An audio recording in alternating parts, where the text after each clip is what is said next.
Então, iniciamos a gravação da nossa aula.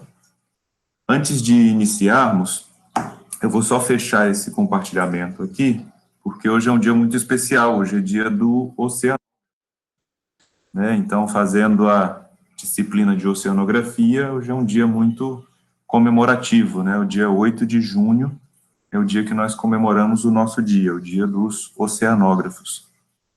Então, eu tenho uma apresentação para vocês aqui, deixa eu só fechar ele e iniciar a próxima aqui, uma janela, e aí eu consigo mostrar para vocês um vídeo que foi feito pela nossa associação, né? E oportunamente na página da nossa disciplina, vocês vão encontrar também outras informações sobre a década dos oceanos, que está sendo bastante discutida, apresentada e discutida em diferentes áreas, em diferentes veículos de comunicação.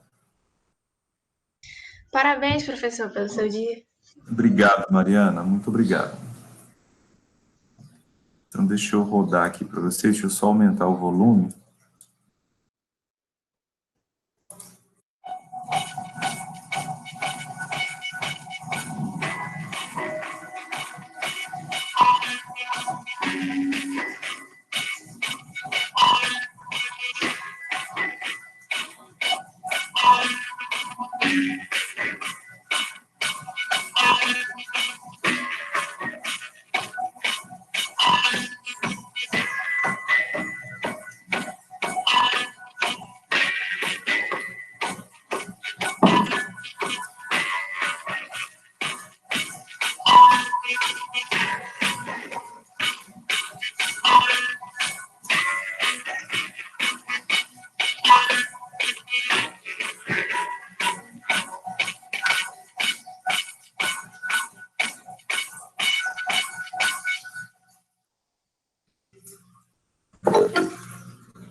Então, esse é o vídeo de apresentação. Vou voltar para a nossa de apresentação em comemoração ao nosso dia, né, dos oceanógrafos. Vou só parar aqui a apresentação e voltar para a nossa janelinha lá da aula de hoje. Antes que eu esqueça, eu acredito que vocês já devem ter visto também a página dessa semana. Acho que antes de entrar na aula, deixa eu só mostrar para vocês como é que está a nossa semana, né? Deixa eu só parar esse aqui.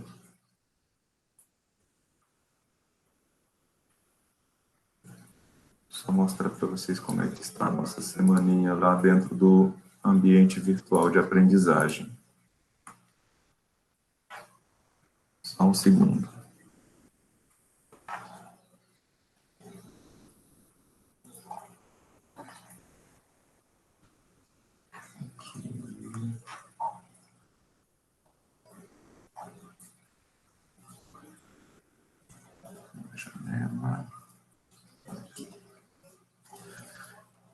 Então, o nosso ambiente virtual de aprendizagem já está com alguns conteúdos, né, para essa semana. Deixa eu só rodar aqui para baixo, para a gente chegar na nossa semana 3, 4, semana 5, que vai até o próximo dia 13. Então, é essa semana. Essa semana a gente vai falar sobre o tempo geológico e os eventos bióticos. Provavelmente esse assunto vai ser estendido para a próxima semana, porque tem um volume grande de informações, né, sobre o tempo geológico e os eventos que ocorreram ao longo do tempo geológico, inclusive o surgimento da vida nos oceanos. Então, eu separei para vocês alguns vídeos, né, que vocês vão poder ver na página do ambiente virtual de aprendizagem. Deixa eu só atualizar aqui para ver se ele aparece para a gente, porque aí vocês vão conseguir ver os vídeos direto na página do ambiente virtual. Ele não está atualizando aqui para mim, atualizou agora. Então, esses vídeos aqui, né, tem o conteúdo, a nossa agenda, da semana, os vídeos, né, sobre a origem da vida. Esse é um canal muito interessante, que vale a pena vocês assistirem, tem bastante informação, nos dois, né, ambos têm bastante informação, e aí eu peguei esses dois vídeos aí, uma breve história da Terra em 8 minutinhos, para vocês assistirem, a leitura da semana sobre origens, que é o primeiro capítulo do livro de Fundamentos de Oceanografia. Então, como eu mencionei para vocês no início da disciplina, vocês, à medida que a gente trabalhar os capítulos do livro Fundamentos de Oceanografia do Tom Garrison, eu vou digitalizando e vou passando para vocês. Portanto, para essa semana nós temos o capítulo inicial, lá o capítulo 1, que fala sobre as origens do nosso sistema e, inclusive, do planeta Terra. Aí tem alguns sites para mais informações, tanto do Wikipedia, né, e do Brasil Escola. E aí, para comemoração dessa semana, né, especificamente hoje, o dia 8, a gente viu esse vídeo inicial aí em comemoração ao Dia do Oceanógrafo, e aqui para ressaltar a década do oceano no Brasil, para reforçar a importância desse ambiente, né, não somente na nossa disciplina, mas dentro da engenharia de pesca, dentro de todas as grandes necessidades globais que estão sendo bastante discutidas, né, inclusive as questões voltadas para as mudanças do clima, né, a moderação que os oceanos exercem nas condições climáticas do nosso planeta, além de todos os outros serviços que são prestados pelos oceanos, como a fabricação de oxigênio, né, o oxigênio que a gente respira, né, além da grande produtividade pesqueira, a questão da alimentação e diversas outras fronteiras que são cada dia mais desenvolvidas, e nós avançamos no nosso desenvolvimento técnico, científico, educacional, que é o nosso objetivo principal, né, avançar com o desenvolvimento da nossa sociedade, utilizando de forma sustentável os nossos oceanos. Então, tem aqui um breve vídeo também falando sobre a década do oceano no Brasil, né, que a gente vai aí até 2030, falando sobre isso. Então, próximos 10 anos, 9, 10 anos, né, a gente vai falar sobre esse assunto para mostrar para a sociedade a grande importância que são os nossos oceanos. Certo? Então, isso aqui é o conteúdo para essa semana da nossa disciplina. Vocês, por favor, acessem e aproveitem bastante esse material. Eu não disponibilizei ainda a atividade, né, dessa semana, provavelmente vai ficar para outra semana, porque o volume de conteúdo é um pouco maior, né, então eu devo apresentar para vocês uma atividade na próxima semana. Eu vou voltar para a apresentação para a gente iniciar aqui o assunto mais específico sobre o tempo geológico e os eventos bióticos. Deixa ele carregar aqui para eu poder iniciar a apresentação para vocês. Vocês estão ouvindo bem? Está tudo tranquilo? Sim, professor, dá para ver e ouvir tudo certo. Perfeito. Como a gente está fazendo a gravação, como é de costume, vocês já perceberam, então essa gravação dessa aula aqui, eu posto, né, dentro do nosso ambiente virtual de aprendizagem, para gerar oportunidade também para as pessoas que não estão conseguindo sincronizar o horário do nosso momento síncrono, né, do nosso momento aqui ao vivo. Então, dá para ver mais tarde, quem está aqui e quiser ver novamente também, para gerar maiores oportunidades para vocês. Então, assim, para a aula que começa hoje, provavelmente a gente vai se estender até a próxima semana falando desse assunto, é a história da Terra e o tempo geológico, onde a gente vai fazer uma introdução desse assunto, né, falando sobre o tempo geológico e os principais eventos os que ocorreram durante esse intervalo de tempo de existência do nosso planeta, né, que tem aí cerca de 4,5 bilhões de anos, como está mencionado aqui. Né? Então, o tempo de formação da Terra, ao longo dos seus 4,5 bilhões de anos, ela passou por diferentes transformações, né, e mudanças que ocasionaram o surgimento, assim como também a supressão da vida dentro dos eventos que nós denominamos como eventos de extinção, né? As extinções em massa, por exemplo, que são grandes eventos que geraram impactos diretos na supressão da vida no nosso planeta. Então, as rochas, né, que datam esse período, né, rochas com até 4 bilhões de anos, foram preservadas na crosta do nosso sistema, ou seja, do nosso planeta, né, que é a última camada, né, rochosa do nosso planeta, que nós denominamos como crosta. Então, as evidências mais antigas de vida, né, que foram encontradas em rochas com idades de aproximadamente 3,8 bilhões de anos. Esse é um artigo que foi publicado na Nature em setembro de 2017, né, depois de muitas discussões. Então, em 2017, um dos artigos publicados na Nature trouxe essa informação com uma idade, daqui a pouquinho a gente fala um pouquinho mais desse artigo, que trouxe uma idade aí de aproximadamente 3,8 bilhões de anos. Então, há cerca de 2,5 bilhões de anos, por exemplo, a quantidade de oxigênio na atmosfera aumentou devido à fotossíntese dos vegetais primitivos. Então, a vida propriamente surgiu antes disso, e depois, com a evolução dos organismos, né, com a evolução dos organismos, principalmente os vegetais primitivos, desenvolvendo a fotossíntese, houve o aumento de oxigênio, né, inserção do oxigênio na nossa atmosfera. E os animais, historicamente, aparecem na Terra, os animais de grande porte, há cerca de 600 milhões de anos, diversificando rapidamente em uma grande explosão evolutiva. Então, percebam que existe um gap, né, uma diferença de tempo muito grande, desde o surgimento dos primeiros, né, até a especialização dos grandes animais, né, já aqui por volta de 600 milhões de anos. Então, ocorreram diversos eventos de extinção, como eu falei há pouco.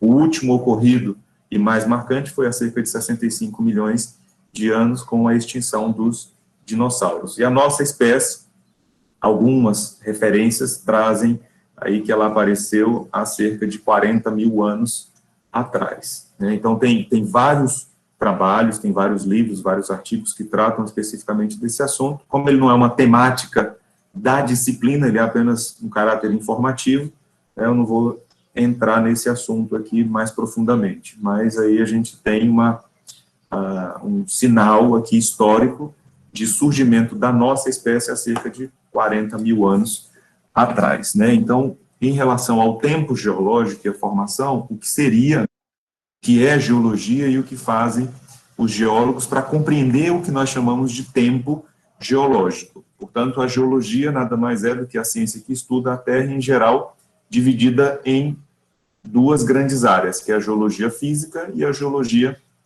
histórica. A geologia física estuda os materiais da Terra e a histórica examina a origem e a evolução da Terra, seus continentes, oceanos, atmosfera e vida, que é onde a gente vai mergulhar um pouco agora na parte histórica para compreender o surgimento da vida e a importância desses eventos no ambiente oceânico, para lá na frente a gente começar a falar especificamente dos organismos, né, das comunidades, e assim compreender melhor essa questão. Então, o surgimento do sistema solar, ele tem um tempo aí, um time de aproximadamente 15 bilhões de anos, desde o Big Bang até a nossa efetiva consolidação e os tempos modernos, né? Então, isso aqui não é novidade para vocês, não vou entrar especificamente nesse assunto, né? Então, a questão da formação, isso depois de toda a explosão, nós temos ali a formação do sistema terrestre, que é o nosso planeta aqui dividido, né, em manto, né, onde a gente tem a crosta continental, a crosta oceânica, o manto superior, a astenosfera, e o manto inferior, até chegar aqui no núcleo da Terra, com um diâmetro aí de aproximadamente, né, um raio, na verdade, aqui, né, de 6.400 quilômetros de profundidade da crosta até o núcleo da Terra. Então, além desse sistema dentro do nosso planeta, nós temos ainda o que nós chamamos de hidrosfera e atmosfera, que são as camadas superficiais do nosso planeta, certo? Então, vamos mais para frente. Então, todo o nosso planeta, ele tem uma diversidade de interação, né, dos nossos sistemas, seja ele climático, seja ele em relação às condições geológicas, física, química, biológica, ele está em constante interação, né, desde os grandes sistemas, como eu mostro, por exemplo, né, aqui na América do Sul, né, o sistema amazônico, com a sua plenitude, que toda a bacia amazônica, que contribui grandemente para o grande aporte de sedimentos e nutrientes aqui na foz do rio Amazonas, né, e como informação relevante, esse ano, por exemplo, nós estamos vivenciando, nós não, né, as comunidades ribeirinhas da bacia do Amazonas, como, por exemplo, no Rio Negro, estão vivenciando cheias que não aconteciam há mais de 100 anos, né, há cerca de 115, 118 anos, os registros das grandes cheias, a maior cheia ocorreu há mais de um século. Então, hoje, a comunidade está experimentando uma grande cheia que ultrapassa 30 metros de altura do rio, e isso tem um grande impacto na diversidade dos organismos existentes nessa região, assim como na zona costeira dessa região aqui, dado o grande aporte de material sedimentar, de nutrientes, que são enviados, né, em direção ao oceano. Então, o que eu quero dizer com esse slide é, em virtude dessa grande interligação, dessa grande interação desse sistema, nós temos reflexos também nos nossos organismos, né, inclusive no nosso dia a dia, que é o que a comunidade que vive às margens desses rios estão passando agora com o momento de cheia. Então, esse sistema terrestre está em pleno movimento e interação. Portanto, qualquer que seja a alteração que a gente provoque dentro desse sistema, ela vai gerar impactos positivos e impactos negativos na sobrevivência ou na morte de algum organismo.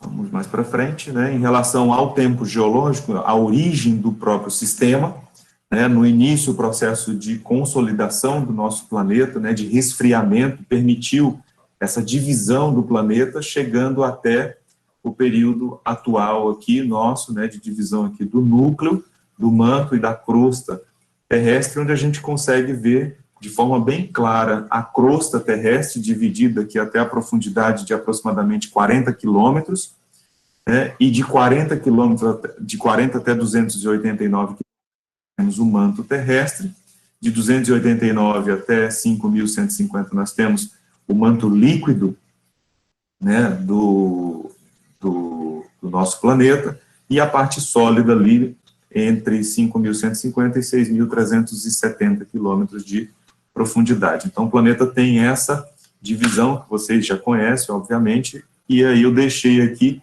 todo o ciclo que nós conseguimos observar em relação às rochas, né? Quais são os períodos, né? Se a gente conseguir, óbvio, olhar para essa figura bastante didática, a gente vai conseguir visualizar o início do processo de solidificação, né, de geração do que nós chamamos de rochas ígneas, né, que são as rochas vulcânicas. Esse processo de resfriamento gera o que nós chamamos de rochas ígneas.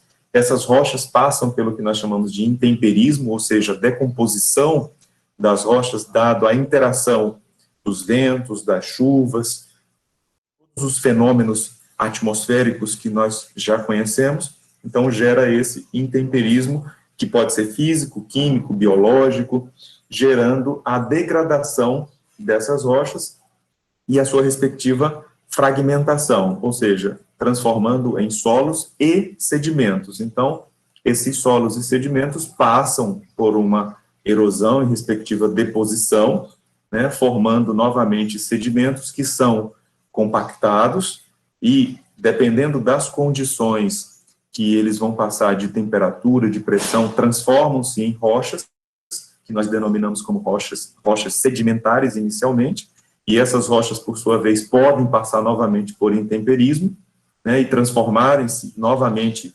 em uma condição de solo e sedimento, assim como elas também podem passar por condições diferentes, distintas, de temperatura e pressão em grandes profundidades, devido ao movimento dessas rochas, e transformarem-se em rochas metamórficas. Um grande exemplo de metamórficas são os...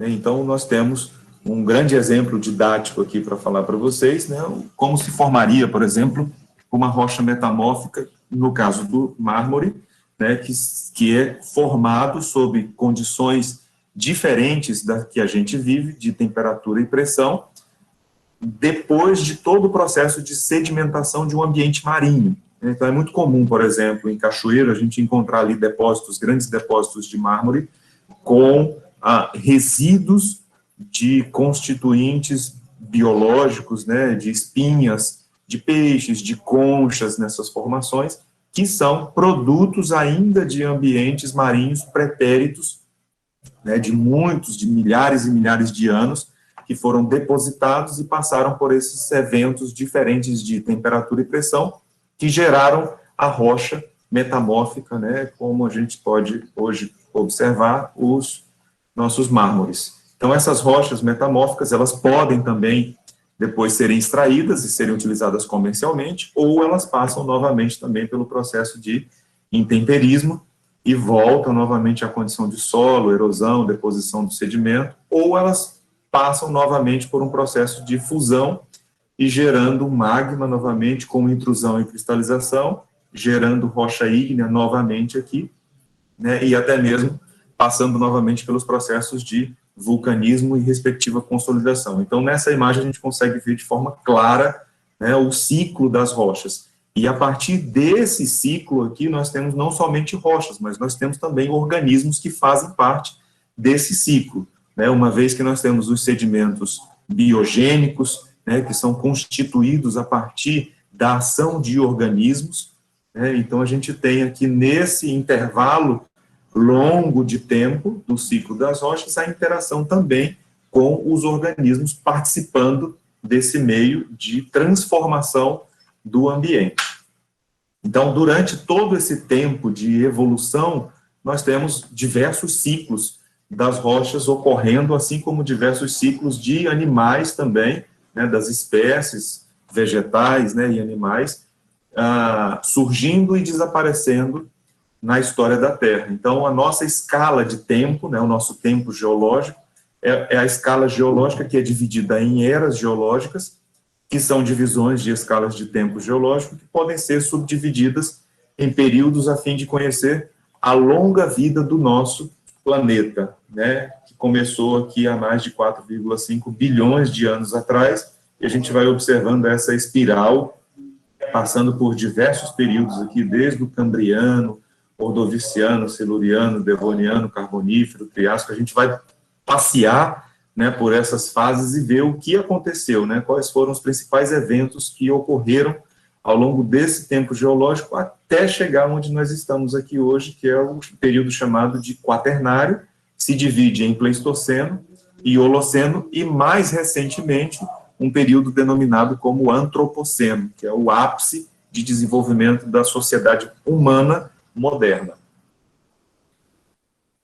Então, o tempo geológico se divide em eras, que são caracterizadas pelas formas em que os continentes e os oceanos se distribuíam, e os seres viventes que neles se encontravam. Então, aqui a gente tem uma imagem do sistema moderno. Ele foi sempre assim? Não, ele passou por diferentes modificações, assim como está passando agora por constantes modificações, e nós temos condições de acompanhar e medir essas mudanças agora com o nosso avanço tecnológico, e comprovar os fenômenos por meio de equações, por meio de algoritmos, por meio de cálculo. A gente consegue comprovar e provar efetivamente alguns fenômenos, não todos.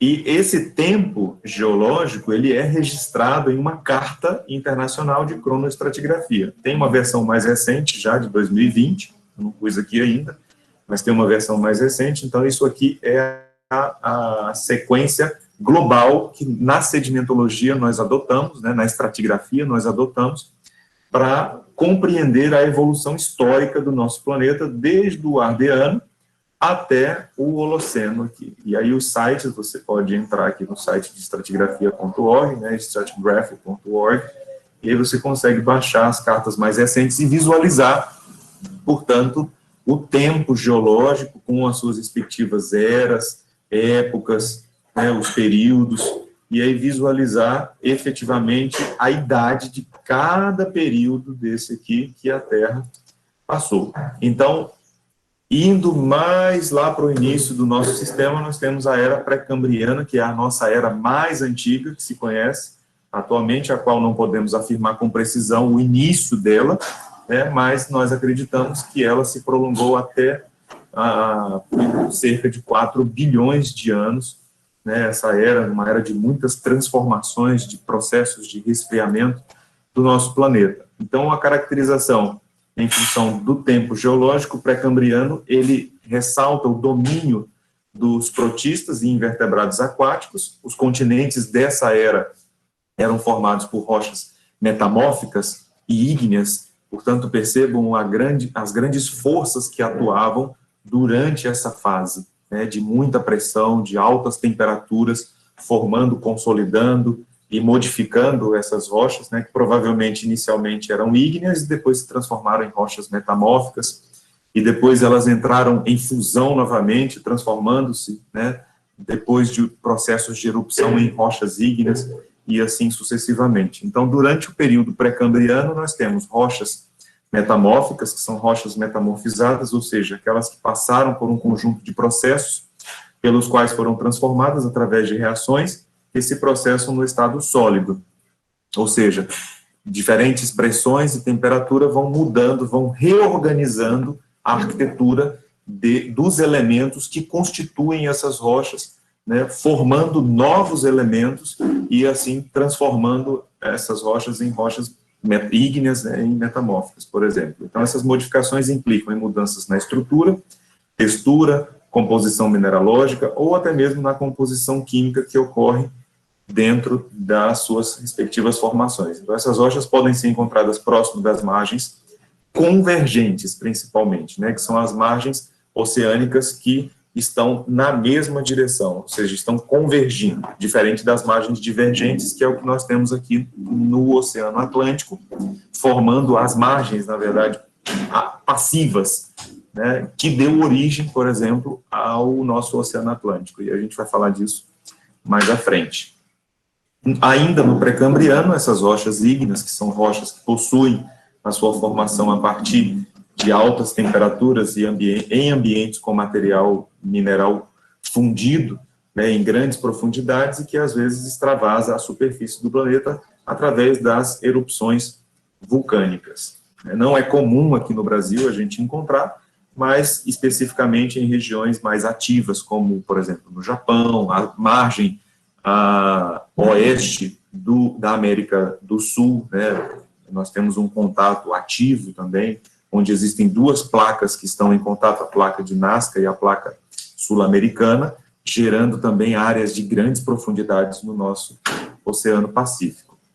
Então, durante esse período ainda do pré-cambriano, nós acreditamos que nesse período, né, nessas rochas estavam localizadas as maiores reservas de minérios e pedras preciosas que foram formadas durante essa fase.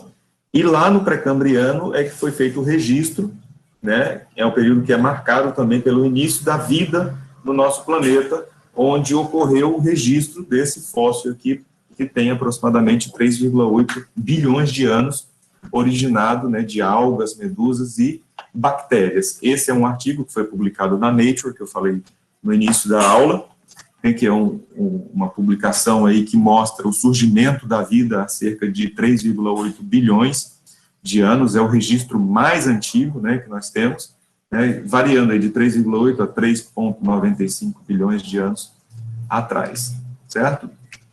Então, onde surgiu essa vida propriamente, né, onde esses organismos surgiram? Tem um vídeo que vocês vão ver dentro do ambiente virtual de aprendizagem, que é o Moodle, e tem também esse material que eu vou deixar postado aqui, a gravação, lá no Moodle também.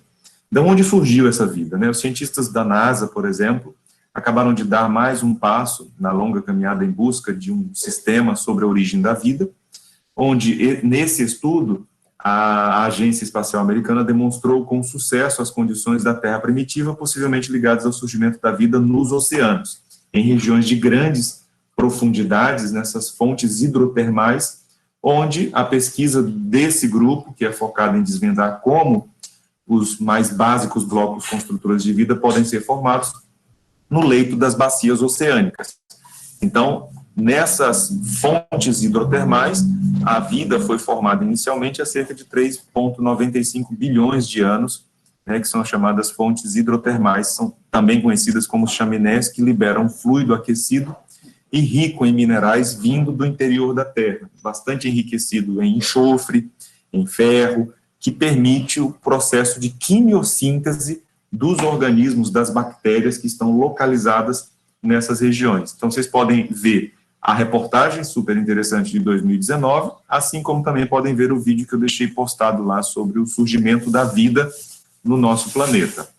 E como surgiu essa vida? Os especialistas acreditam que as fontes hidrotermais funcionam como verdadeiros berçários para a vida na Terra. A abundante sopa, né, de material químico, de enxofre, né, que emana, fornece tudo que os organismos que estão nessas regiões, nessas zonas de grandes profundidades, precisam para viver. Então, delas emergem aminoácidos, que são como pecinhas de Lego, ou seja, pecinhas que vão constituir e formar as proteínas, né, que são os constituintes fundamentais de toda e qualquer coisa viva, como inclusive nós mesmos, né? Então, os aminoácidos são a partir de precursores orgânicos simples de ferro, se formam apenas quando o mineral contém ferro oxidado e reduzido, e quando a área circundante da solução é alcalina.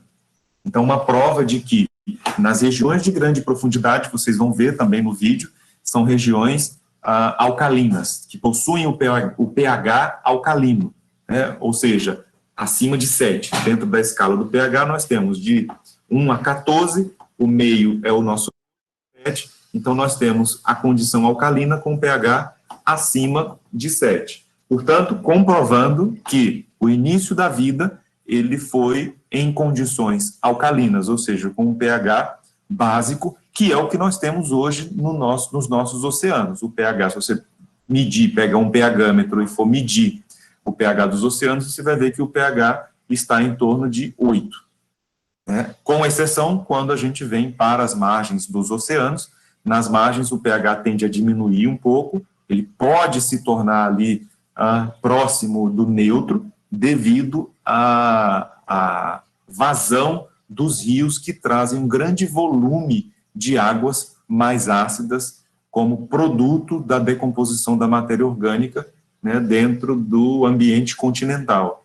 Mas, de forma geral, os nossos oceanos possuem um pH alcalino. Então, esses pesquisadores comprovaram que a água existente, né, para a geração da vida é uma água alcalina, assim revelando que esse meio favoreceu o surgimento de moléculas orgânicas para o surgimento da vida no nosso planeta. E aí, passando, né, por toda a era, né, cenozoica, né, aí nós temos o período cambriano, ordoviciano, siluriano, e aí o desenvolvimento dos organismos até chegar a esse período aqui que nós denominamos como a era mesozoica, né, o Triássico, o Jurássico, o Cretácico e o Terciário, e aqui o final do período Cretácico, que foi a extinção dos dinossauros. Então, nós temos aqui, para compreensão mais didática, né, a formação da Terra por volta de 4,5, 4,6 bilhões de anos atrás, o surgimento da vida por volta de 3,8 a 3,95 bilhões de anos nos oceanos, e somente muito tempo depois o aparecimento do oxigênio, né, na atmosfera terrestre, né, e o aparecimento dos primeiros animais com conchas aqui por volta de 545 milhões de anos atrás. Então, dessa fase aqui de 545 até 1,65 é que se distribui toda essa era paleozoica, mesozoica e a era cenozoica, até chegar aqui no quaternário, que tem aproximadamente 1,7 milhões de anos.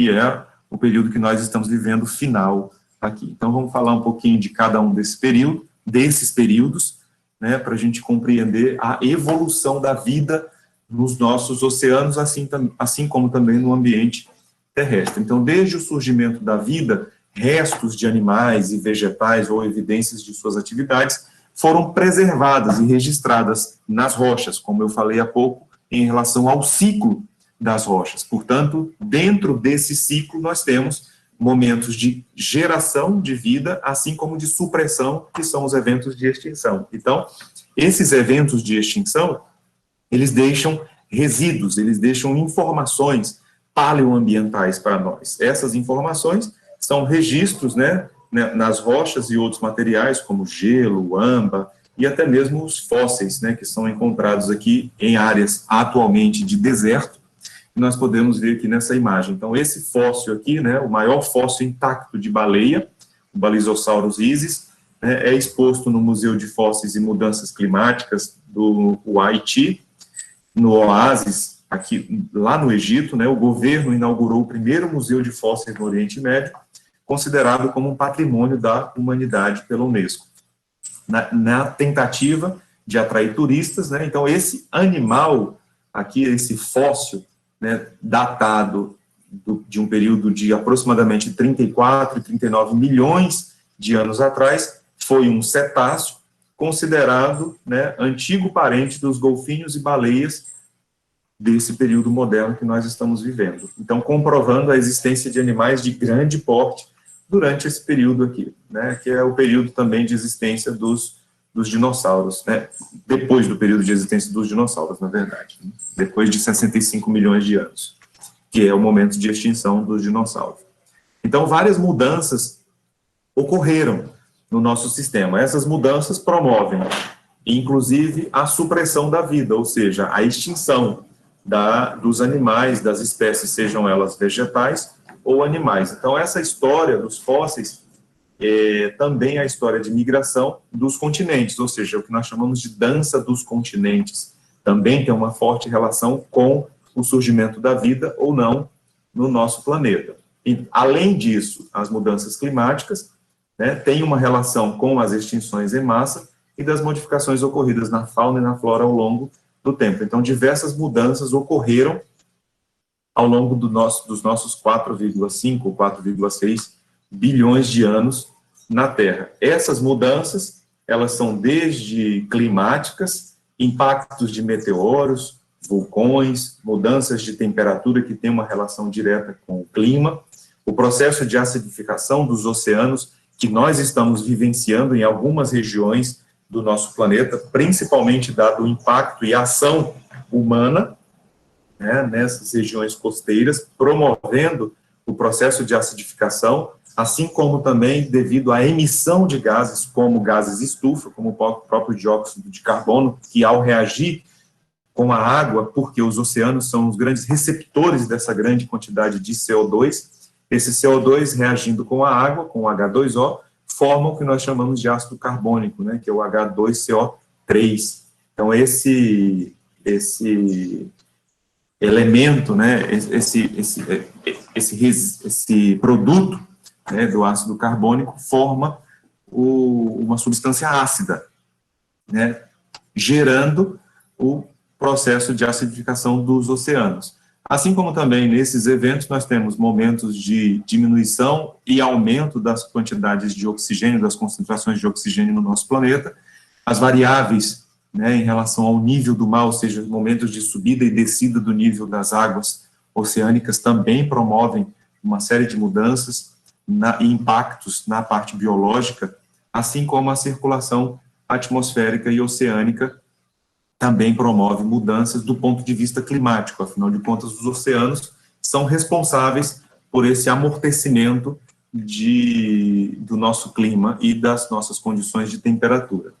Então, em relação aos impactos, né, os meteoros que caíram no nosso planeta, né, que impactaram diretamente no nosso planeta, são responsáveis também por eventos de extinção.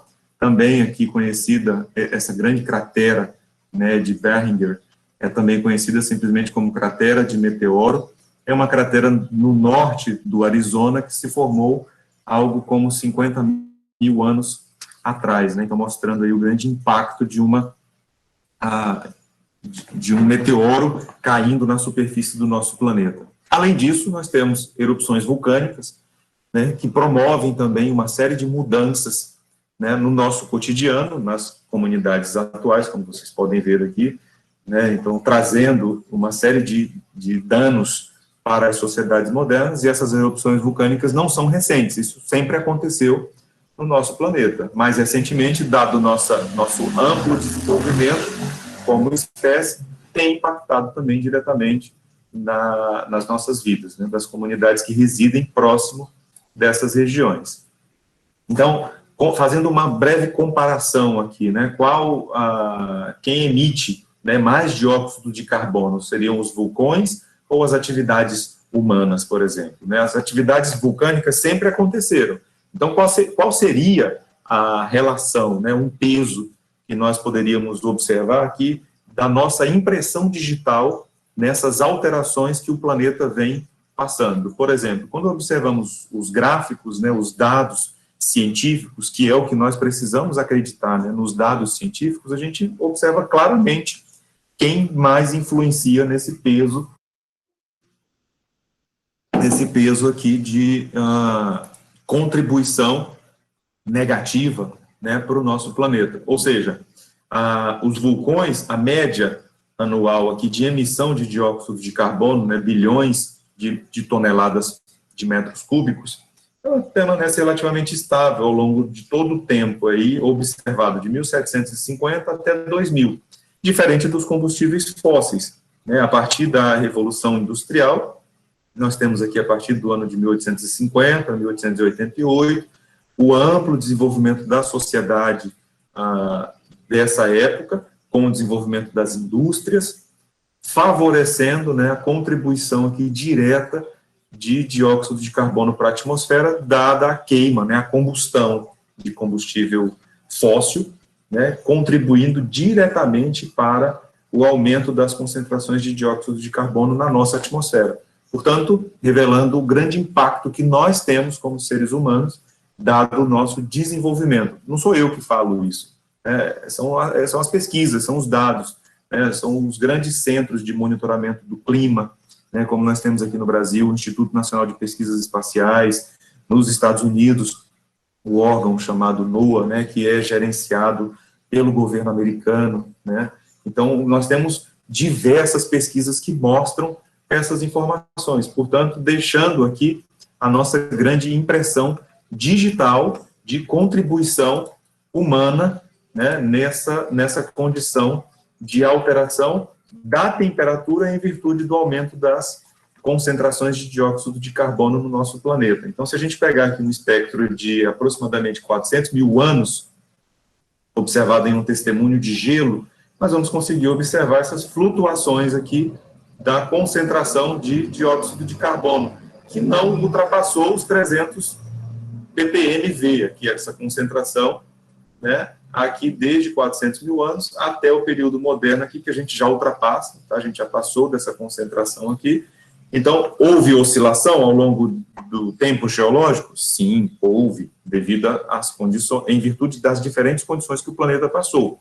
Porém, mais recentemente, nós estamos vivendo condições mais aceleradas de mudanças do clima, devido a essa maior influência de gases estufa na nossa atmosfera, em virtude da nossa produção, né? E como funcionou isso em relação à temperatura? Percebam que os picos de maior concentração são os picos que nós conseguimos observar as maiores temperaturas. Por exemplo, aqui no início, né, um pouco antes de 400 mil anos, a gente tem maior concentração de dióxido de carbono, evidentemente, maior efeito estufa, maior temperatura. Depois disso, vai diminuindo até 350 mil anos, essa concentração diminui, naturalmente a temperatura do planeta diminui também. Depois ela volta a subir novamente, então vários eventos foram ocorrendo que nos permite claramente observar nessa imagem esses períodos de aumento da concentração de dióxido de carbono, diminuição da concentração de dióxido de carbono, que são intrinsecamente relacionados, né, diretamente proporcionais à mudança de temperatura no nosso planeta. O que eu quero dizer aqui é que o planeta ele é dinâmico, então, de forma natural, ele passa por essas mudanças de aumento ou diminuição de temperatura, aumento ou diminuição de dióxido de carbono, e isso tem impactos diversos nas comunidades, né, inclusive no ambiente oceânico, obviamente. Então, aqui é uma comprovação científica dessas mudanças, e mais recentemente nós temos aqui valores que nunca alcançamos na história olhando para o tempo geológico do nosso planeta, né? Então, além desses efeitos internos, isso aqui são efeitos internos, nós temos também efeitos astronômicos que mudam as condições de vida no nosso planeta. Esses eventos nós denominamos como ciclos de Milankovitch, que definem, né, momentos de maior ou menor inclinação, maior ou menor aproximação em relação ao Sol, que vão gerar diferentes mudanças associadas à composição da atmosfera, às tempestades solares, às atividades vulcânicas e à circulação dos oceanos, que vão determinar a vida ou não no nosso planeta, modificando, assim, as condições de temperatura para a existência da vida ou não. Então, essas variáveis de Milankovitch associadas com a composição da atmosfera, tempestades solares, atividades vulcânicas e circulação, determinam, né, as variações, por exemplo, de subida e descida do nível do mar, e modificações específicas na zona costeira, como, por exemplo, a própria distribuição de espécies, de sedimentos, e em relação às espécies, sejam elas vegetais ou animais. Então, essas mudanças trazem para os nossos oceanos processos de acidificação ou não, né, das nossas águas oceânicas. Dentro do processo de acidificação, nós temos aqui o processo de branqueamento, né? A acidificação promove o branqueamento e respectiva morte de alguns ecossistemas, né, como é o caso aqui dessa imagem que nós estamos observando. Então, esse processo de acidificação, originado especificamente, mais recentemente, potencializado, né, pelas ações nossas de emissão de dióxido de carbono, como a gente pode ver aqui no ciclo, né, do carbono, essa emissão de dióxido de carbono excessiva está promovendo a maior absorção de dióxido de carbono pelos oceanos. E essa maior absorção gera, né, águas cada vez mais ácidas, ou seja, diminuindo o pH das águas oceânicas. Então, assim, a diferença entre maior quantidade de íons H+, e a hidroxila é que vai determinar o pH.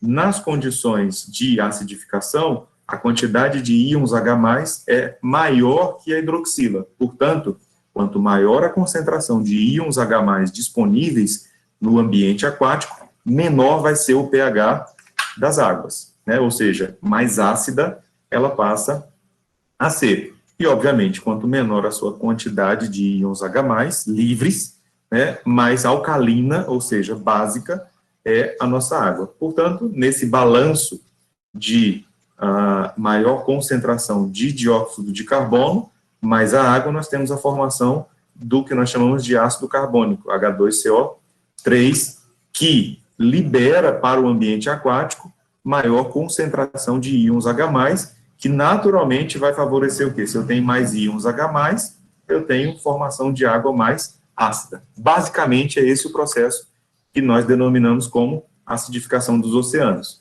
E aí, esse HCO3 aqui, o bicarbonato, né, libera mais, tornando essas águas ainda mais ácidas. E aí, quais são os efeitos, né, dessas alterações que a gente vê aqui nos nossos oceanos?